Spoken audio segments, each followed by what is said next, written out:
Hey everybody, I'm going to read the story Sadako and the Thousand Paper Cranes.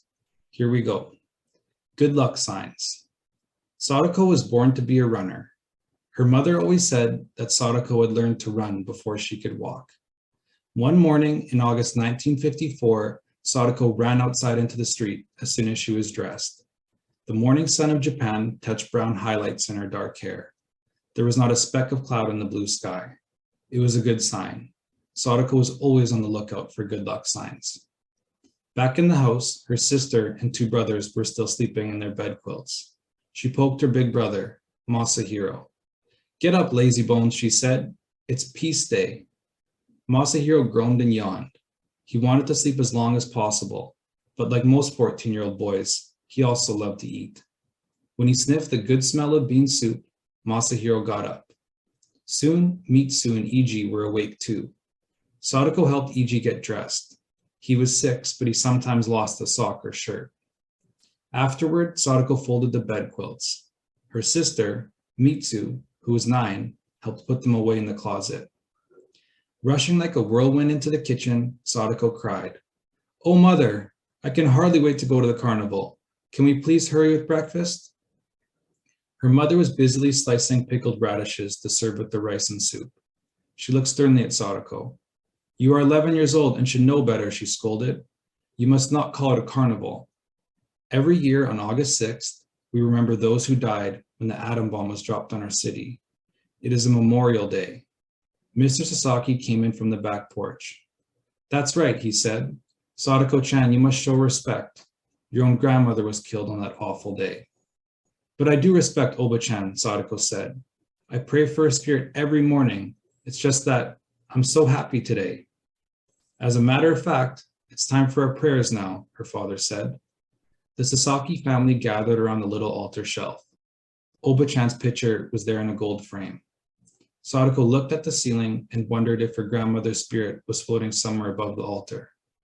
"Sadako-chan," Mr. Sasaki said sharply. Sadako quickly bowed her head. She fidgeted and wiggled her bare toes while Mr. Sasaki spoke. He prayed that the spirits of their ancestors were happy and peaceful. He gave thanks for his barbershop. He gave thanks for his fine children. And he prayed that his family would be protected from the atom bomb disease called leukemia.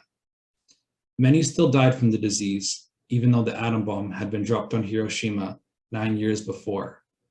It had filled the air with radiation, a kind of poison that stayed inside people for a long time.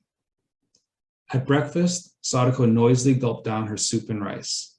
Masahiro began to talk about girls who eat like hungry dragons, but Sadako didn't hear his teasing. Her thoughts were dancing on the peace day of last year.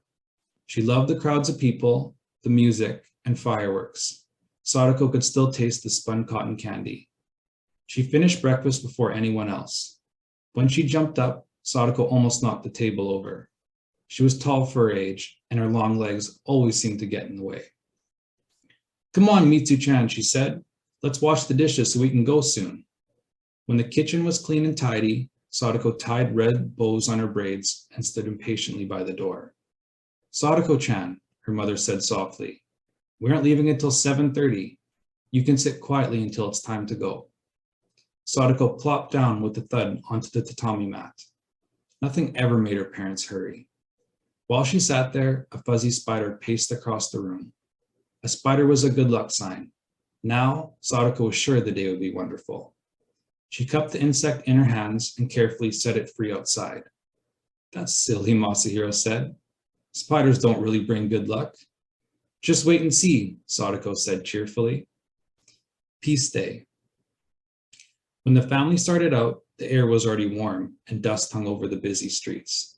Sadako ran ahead to the house of her best friend, Chizuko. The two had been friends since kindergarten. Sadako was sure they would always be as close as 2 pine needles on the same twig. Chizuko waved and walked over toward her. Sadako sighed. Sometimes she wished that her friend would move a bit faster. "Don't be such a turtle," she shouted. "Let's hurry so we don't miss anything." "Sadako-chan, go slowly in this heat," her mother called after her, but it was too late. The girls were already racing up the street. Mrs. Sasaki frowned. "Sadako is always in such a hurry to be first that she never stops to listen," she said. Mr. Sasaki laughed and said, "Well, did you ever see her walk when she could run, hop, or jump?" There was pride in his voice because Sadako was such a fast, strong runner. At the entrance of the Peace Park, people filed through the memorial building in silence. On the walls were photographs of the dead and dying in a ruined city. The atom bomb, the thunderbolt, had turned Hiroshima into a desert. Sadako didn't want to look at the frightening pictures. She held tight to Jizuko's hand and walked quickly through the building. "I remember the thunderbolt," Sadako whispered to her friend. "There was the flash of a million suns, then the heat prickled my eyes like needles."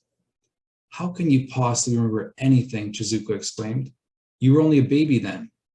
"Well, I do," Sadako said stubbornly. After speeches by Buddhist priests and the mayor, hundreds of white doves were freed from their cages. They circled the twisted, scarred atomic dome. Sadako thought the doves looked like the spirits of the dead flying into the freedom of the sky.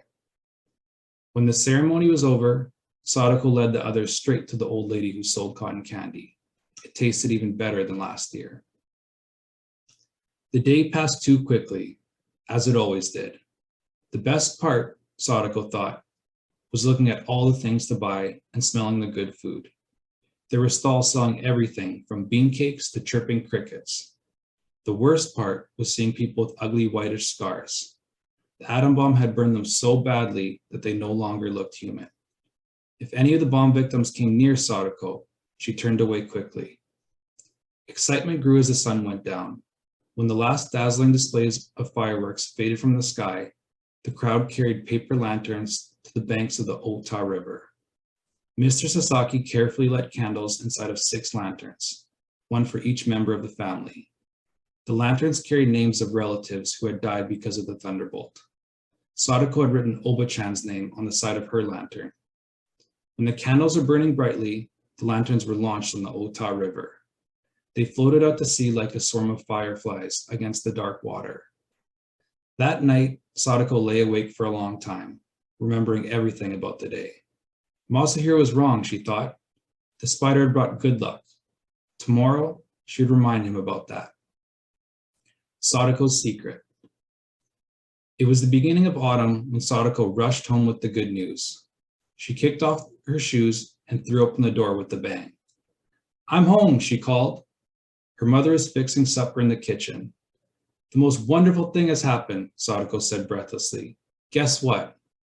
"Many wonderful things happened to you, Sadako-chan. I can't even guess." "The big race on field day," Sadako said. "I've been chosen from the bamboo class to be on the relay team." She danced around the room, joyfully swinging her school bag. "Just think, if we win, I'll be sure to get on the team in junior high school next year." That was what Sadako wanted more than anything else. At supper, Mr. Sasaki made a long speech about family honor and pride. Even Masahiro was impressed. Sadako was too excited to eat. She just sat there, grinning happily. From then on, Sadako thought of only one thing, the relay race. She practiced every day at school and often ran all the way home. When Masahiro timed her with Mr. Sasaki's big watch, Sadako's speed surprised everyone. Maybe, she dreamed, I'll be the best runner in the whole school. At last, the big day arrived. A crowd of parents, relatives, and friends gathered at the school to watch the sports events. Sadako was so nervous, she was afraid her legs wouldn't work at all. Members of the other team suddenly looked taller and stronger than her teammates.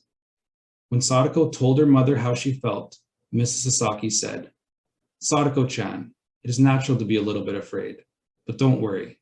When you get out there, you'll run as fast as you can."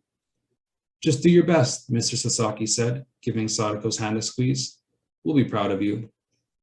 The kind words from her parents made the knot in Sadako's stomach loosen. They loved me no matter what, she thought. Then it was time for the relay race. At the signal to start, Sadako forgot about everything but the race. When it was her turn, she ran with all the strength she had. Sadako's heart was still thumping painfully against her ribs when the race was over. It was then that she first felt strange and dizzy. She scarcely heard someone cry, "Your team won!" The bamboo class surrounded Sadako, cheering and shouting. She shook her head a few times and the dizziness went away. All winter, Sadako tried to improve her running speed. To qualify for the racing team in junior high, she would have to practice every day. Sometimes after a long run, the dizziness returned. Sadako decided not to tell her family about it. She tried to convince herself that it meant nothing, that the dizziness would go away, but it didn't. It got worse. Frightened, Sadako carried the secret inside of her. She didn't even tell Chizuko, her best friend. On New Year's Eve, Sadako hoped she could magically wish away the dizzy spells. How perfect everything would be if she didn't have this secret. At midnight, she was in her cozy bed quilts when the temple bells began to chime. They were ringing out all the evils of the old year so that the new one would have a fine beginning. With each ring, Sadako made her special wish. The next morning, the Sasaki family joined crowds of people as they visited their shrines. Mrs. Sasaki looked beautiful in her best flowered silk kimono. As soon as we can afford one, I'll buy a kimono for you, she promised Sadako. A girl your age should have one. Sadako thanked her mother politely, but she didn't care about a kimono. She only cared about racing with the team in junior high. Amidst throngs of happy people, Sadako forgot about her secret for a while. She let the bright joy of the season wash her worries away. At the end of the day, she raced Masahiro home and won easily. Above the door were good luck symbols. Mrs. Sasaki had put them there to protect them during the new year. With a beginning like this, how can anything bad happen? A secret no longer. For several weeks, it seemed that the prayers and good luck symbols had done their work well. Sadako felt strong and healthy as she ran longer and faster. But all that ended one crisp, cold winter day in February. Sadako was running in the schoolyard. Suddenly, everything seemed to whirl around her, and she sank to the ground. One of the teachers rushed over to help. I guess I'm just tired, Sadako said in a weak voice. When she tried to stand up, her legs went wobbly and she fell down again. The teacher sent Mitsu home to tell Mr. Sasaki. He left his barber shop and took Sadako to the Red Cross hospital. As they entered the building, Sadako felt a pang of fear. Part of this hospital was especially for those with the atom bomb sickness. In a few minutes, Sadako was in an examining room, where a nurse x-rayed her chest and took some of her blood. Dr. Numata tapped her back and asked a lot of questions. 3 other doctors came in to look at Sadako. By now, the rest of the family was at the hospital. Her parents were in the doctor's office. Sadako could hear the murmur of their voices. Once her mother cried, "Leukemia? But that's impossible." At the sound of that frightening word, Sadako put her hands over her ears. She didn't want to hear anymore. Of course she didn't have leukemia. Why, the atom bomb hadn't even scratched her. Nurse Yasunaga took Sadako to one of the hospital rooms and gave her a kind of cotton kimono to wear. Sadako had just climbed into bed when the family came in. Mrs. Sasaki put her arms around Sadako. "You must stay here for a little while," she said, trying to sound cheerful, "but I'll come every evening. And we'll visit you after school," Masahiro promised. Mitsu and Iji nodded, their eyes wide and scared. "Do I really have the atom bomb disease?" Sadako asked her father. There was a troubled look in Mr. Sasaki's eyes, but he only said, "The doctors want to do some tests, that's all." He paused, then he added, "They might keep you here for a few weeks." A few weeks? To Sadako, it sounded like years. She would miss graduation into junior high school, and even worse, she would not be part of the racing team. Sadako swallowed hard and tried not to cry. Mrs. Sasaki fussed over Sadako. She plumped the pillows and smoothed the bedspread. Mr. Sasaki cleared his throat. Is there anything you want?" he asked. Sadako shook her head. All she really wanted was to go home. But when? A cold lump of fear grew in her stomach.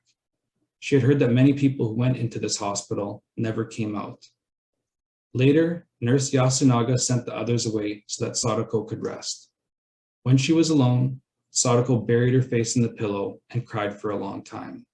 She had never before felt so lonely and miserable. The Golden Crane. The next morning, Sadako woke up slowly. She listened for the familiar sounds of her mother making breakfast, but there were only the new and different sounds of the hospital. Sadako sighed. She had hoped that yesterday was just a bad dream. That afternoon, Chizuko was Sadako's first visitor. She smiled mysteriously as she held something behind her back. "Shut your eyes," she said. While Sadako squinted her eyes tightly shut, Chizuko put some pieces of paper and scissors on the bed. "Now you can look," she said. "What is it?" Sadako asked, staring at the paper. Chizuko was pleased with herself. "I figured out a way to get you well," she said proudly. "Watch." She cut a piece of gold paper into a large square. In a short time, she had folded it over and over into a beautiful crane. Sadako was puzzled. "But how can that paper bird make me well?" "Don't you remember that old story about the crane?" Chizuko asked. "If a sick person folds 1,000 paper cranes, the gods will grant her wish and make her healthy again." She handed the crane to Sadako. "Here's your first one." Sadako's eyes filled with tears. How kind of Chizuko to bring a good luck charm, especially when her friend didn't really believe in such things. Sadako took the golden crane and made a wish.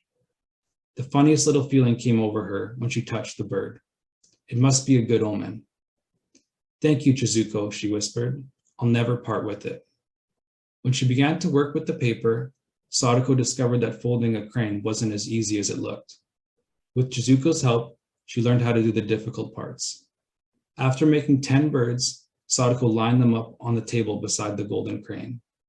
Some were a bit lopsided, but it was a start. "Now I only have 990 to make," Sadako said. With the golden crane nearby, she felt safe and lucky. Why, in a few weeks, she would be able to finish the 1,000. Then she'd be strong enough to go home. That evening, Masahiro brought Sadako's homework from school. When he saw the cranes, he said, "There isn't enough room on that small table to show off your birds. I'll hang them from the ceiling for you." Sadako was smiling all over. "Do you promise to hang every crane I make?" she asked. Masahiro promised. "That's fine," Sadako said, her eyes twinkling with mischief. "Then you'll hang the whole 1,000. 1,000, her brother groaned. "You're joking." Sadako told him the story of the cranes. Masahiro ran a hand through his straight black hair. "You tricked me," he said with a grin, "but I'll do it anyhow." He borrowed some thread and tacks from Nurse Yasunaga and hung the first 10 cranes.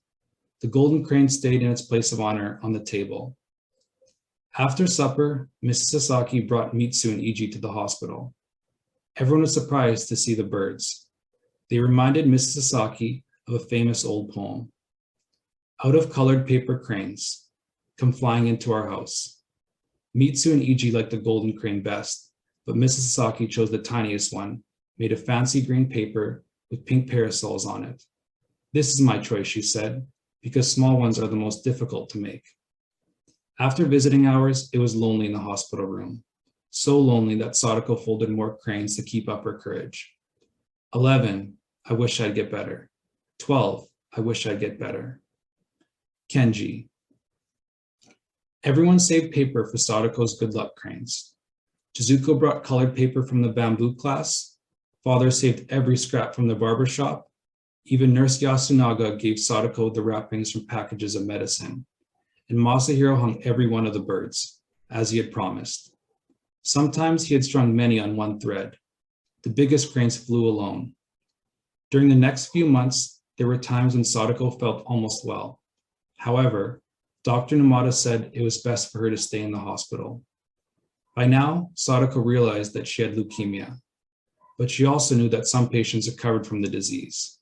She never stopped hoping she would get well too. On good days, Sadako was busy. She did her homework, wrote letters to friends and pen pals, and amused visitors with games, riddles, and songs. In the evening, she always made paper cranes. Her flock grew to over 300. Now the birds were perfectly folded. Her fingers were sure and worked quickly without any mistakes. Gradually, the atom bomb disease took Sadako's energy away. She learned about pain. Sometimes throbbing headaches stopped her from reading and writing. At other times, her bones seemed to be on fire, and more dizzy spells sent Sadako into deep blackness. Often she was too weak to do anything but sit by the window and look longingly out at the maple tree in the courtyard.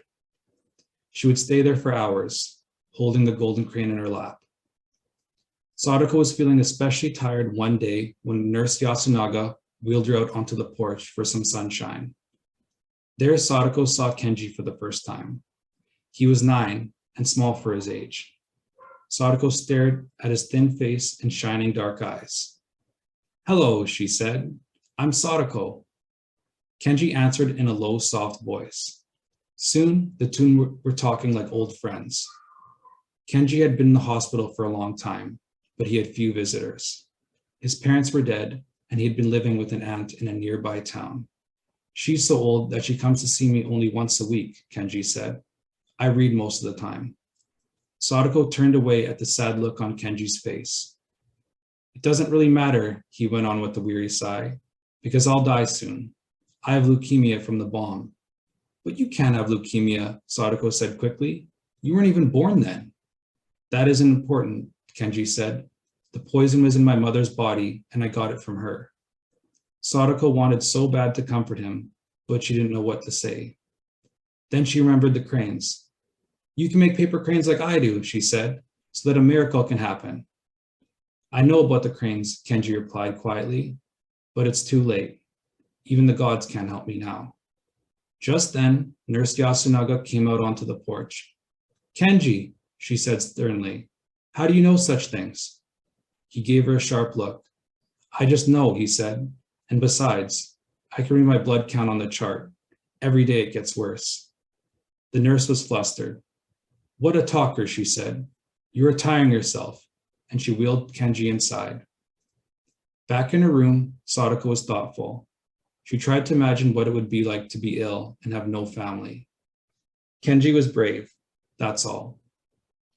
She made a big crane out of her prettiest paper and sent it across the hall to his room. Perhaps it would bring him good luck. Then she folded more cranes for her flock. 398, 399. One day, Kenji didn't appear on the porch. Late that night, Sadako heard the rumble of a bed being rolled down the hall. Nurse Yasunaga came in to tell her that Kenji had died. Sadako turned to the wall and let the tears come. After a while, she felt the nurse's gentle hand on her shoulder. "Let's sit by the window and talk," Nurse Yasunaga said in a kind voice. When Sadako finally stopped sobbing, she looked out at the moonlit sky. "Do you think Kenji is up there on Star Island?" "Wherever he is, I'm sure that he is happy now," the nurse said. "He has shed that tired, sick body, and his spirit is free." Sadako was quiet, listening to the leaves on the maple tree rustle in the wind.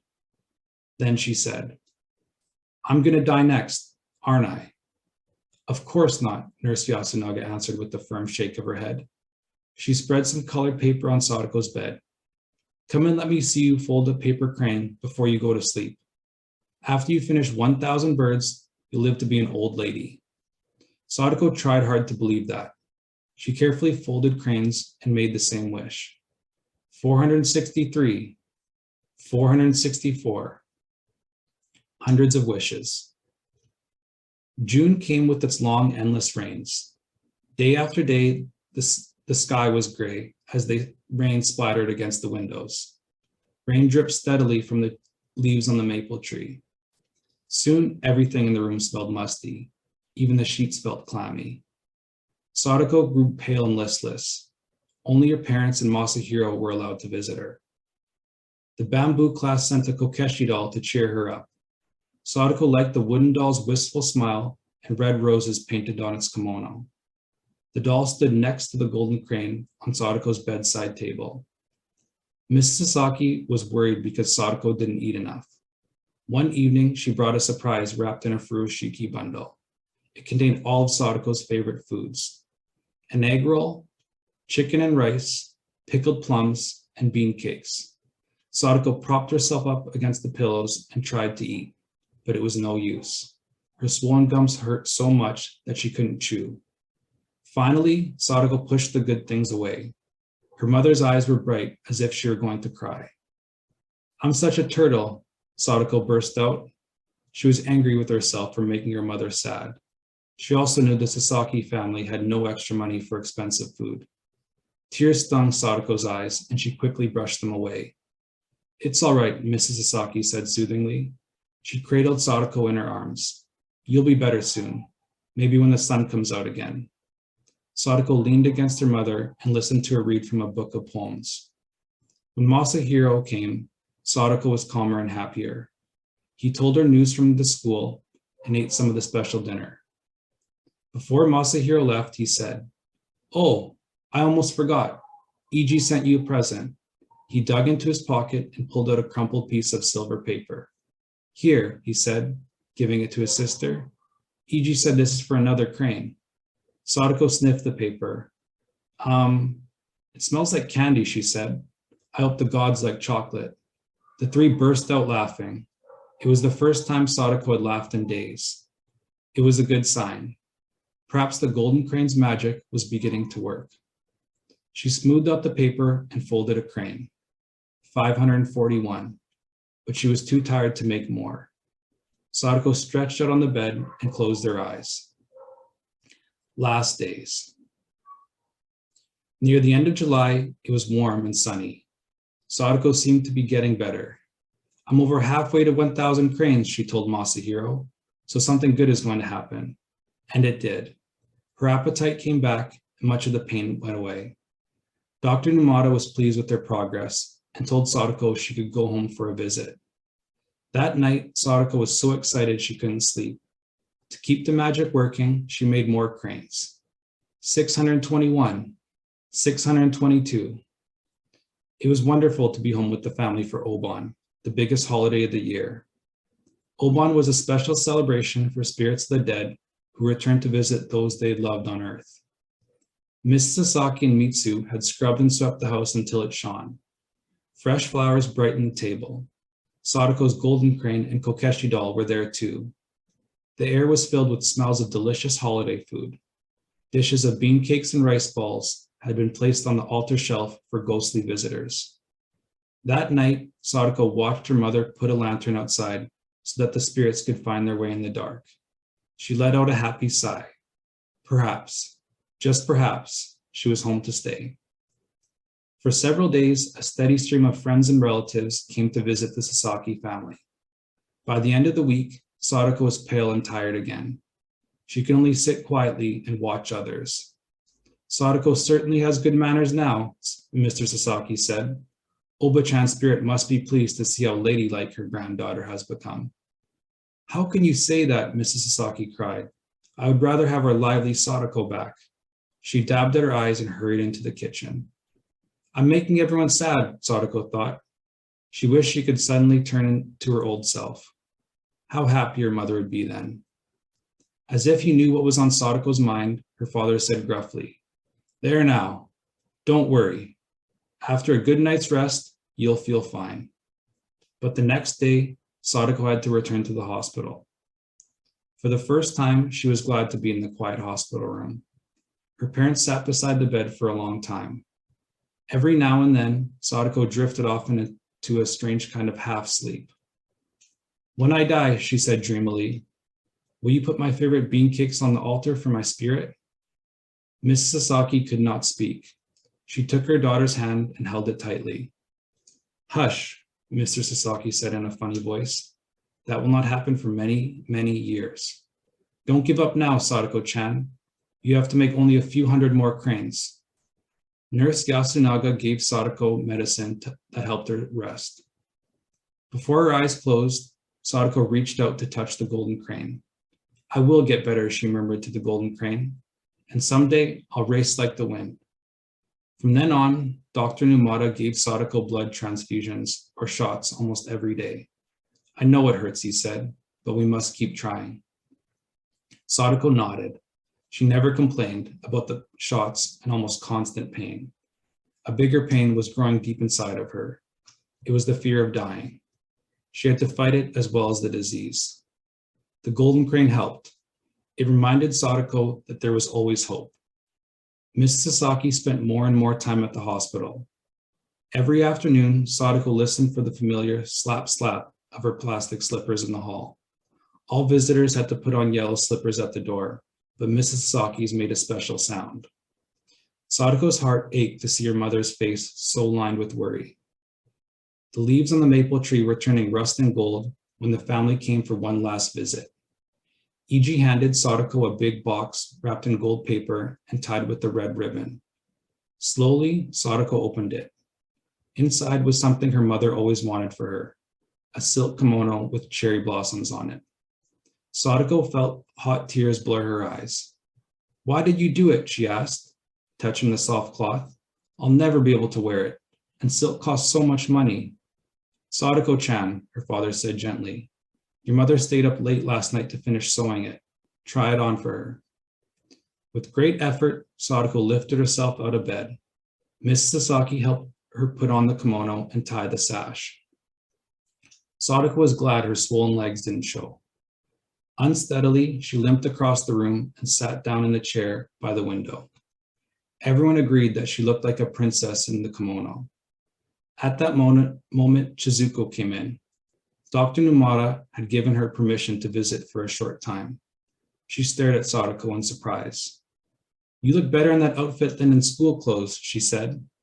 Everyone laughed, even Sadako. "Then I'll wear it to classes every day when I'm well again," she joked. Mitsu and Iji giggled at the idea. For a little while, it was almost like the good times they used to have at home. They played word games and sang Sadako's favorite songs. Meanwhile, she sat stiffly in the chair, trying not to show the pain it caused her. But it was worth the pain. When her parents left, they almost looked cheerful. Before she went to sleep, Sadako managed to fold only one paper crane, 644. It was the last one she ever made. Racing the wind. As Sadako grew weaker, she thought more about death. Would she live on a heavenly mountain? Did it hurt to die? Or was it like falling asleep? If only I could forget about it, Sadako thought, but it was like trying to stop the rain from falling. As soon as she concentrated on something else, death crept back into her mind. Towards the middle of October, Sadako lost track of the days and nights. Once she was awake, she saw her mother crying. "Don't cry," she begged. "Please don't cry." Sadako wanted to say more, but her mouth and tongue wouldn't move. A tear slid down her cheek. She had brought her mother so much grief, and all Sadako could do now was make paper cranes and hope for a miracle. She fumbled with the piece of paper. Her fingers were too clumsy to fold it. "I can't even make a crane," she said to herself. "I've turned into a real turtle." Sadako tried with all her strength to fold the paper before she was swept into darkness. It might have been minutes or hours later that Dr. Numata came in and felt Sadako's forehead. He gently took the paper out of her hands. She barely heard him say, "It's time to rest. You can make more birds tomorrow." Sadako gave a faint nod. Tomorrow seemed such a long way off. The next time she awoke, the family was there. Sadako smiled at them. She was part of that warm, loving circle where she would always be. Nothing could ever change that. Already lights were dancing behind her eyes. Sadako slid a thin, trembling hand over it to touch the golden crane. Life was slipping away from her, but the golden crane made Sadako feel stronger inside. She looked at her flock hanging from the ceiling. As she watched, a light autumn breeze made the birds rustle and sway. They seemed to be alive and flying through the open window. How beautiful and free they were. Sadako sighed and closed her eyes. She never woke up. Epilogue. Sadako Sasaki died on October 25th, 1955. Her classmates folded 356 cranes so that 1,000 were buried with Sadako. In a way, she got her wish. She will live on in the hearts of people for a long time. After the funeral, the bamboo class collected Sadako's letters and her journal and published them in a book. They called it Kokeshi, after the doll they had given Sadako while she was in the hospital. The book was sent around Japan, and soon everyone knew about Sadako and her 1,000 paper cranes. Sadako's friends began to dream about building a monument to her and all children who were killed by the atom bomb. Young people throughout the country helped collect money for the project. Finally, their dream came true. In 1958, the statue was unveiled in the Hiroshima Peace Park. There is Sadako, standing on top of a granite mountain of paradise. She is holding a golden crane in outstretched hands. A folded crane club was organized in her honor. Members still place thousands of cranes beneath Sadako's statue on August 6th, Peace Day. They make a wish too. Their wish is engraved on the base of the statue. This is our cry. This is our prayer. Peace in the world.